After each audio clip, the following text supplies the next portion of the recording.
はい、どうも、こんにちは。くまです。今日はですね、エリック・クラプトンがなぜブリッジとボディの間に板を入れているのかについて検証結果をお話ししようと思います。簡単に概要を説明すると、クラプトンのストラトの裏側を見ると、ですね、ここですね、ブリッジとボディの間にここに板を入れています。ぶっちゃけこんなことするなら、ハードテイル、つまりこのアームのユニットをなくせばいいじゃんとか、このスプリングのここのネジを締めることによって、ぐっと、強さを変えられるんですけども、このネジを締め切ったら板入れなくても一緒じゃないと思うんですけども、やっぱりそうはしてないんですね。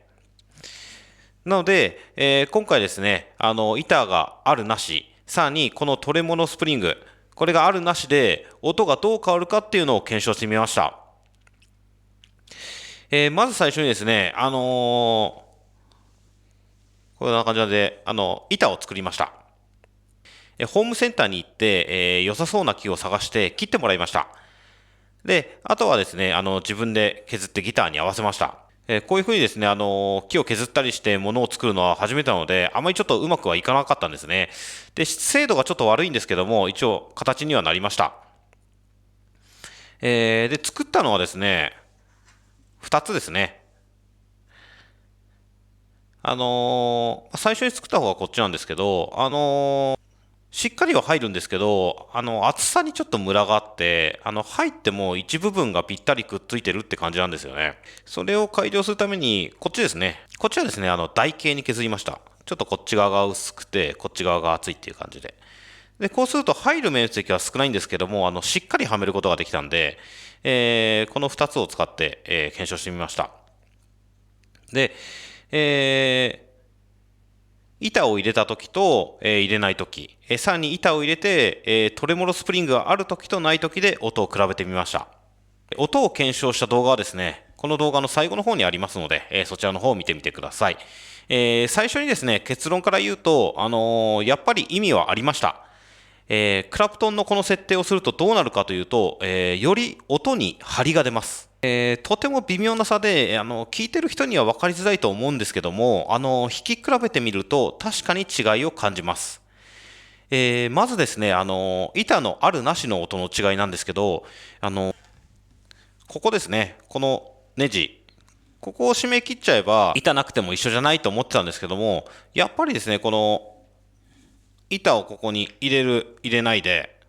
やっぱり音は少し変わりました。あのー音がどう変わるかっていうと、音に張りが出てくる感じですね。で、次にこのスプリングのありなしですね。こう、板を入れて、スプリングのある時とない時で、音の違いを検証しました。で、これもですね、やっぱり違いをすごい感じました。スプリングがあった方が同じようにやっぱり音に張りが出てくる感じがしましたね。で、この2つの検証ですね、なぜ差が出るかっていうと、僕の推測にはなってしまうんですけども、このボディとブリッジがくっついてる部分があるじゃないですか。ここの圧力が上がるからだと思うんですよね。この圧力、ここからこうグッと、ボディに行く圧力ですね。ここが上がることによって、ボディへの弦の振動がよく伝わるようになって、音が変化するんじゃないかと思いました。で、この後ろのですね、ここの部分の隙間が埋まるからかなとも思ったんですけども、あのーバネのあるなしでも音が変わるってことを考えると、やっぱりここの隙間が埋まるかよりかは、ここの圧力が上がるからかなと思ったんですよね。なんで、クラプトンはなぜ板を入れているかの検証のクマの結論としては、板を入れることで、ブリッジとボディがくっついている部分の圧力が増えて、音に張りが出てくるっていう検証結果になりました。クラプトンの音を真似たいと思ってる人や、アームを使わないからベタ付けでやってるっていう人は、ちょっと板を作ってみて、音の変化を楽しんでみるのもいいかと思います。では最後にですね、音の変化を、比較して終わりたいと思います。どうも見てくれてありがとうございました。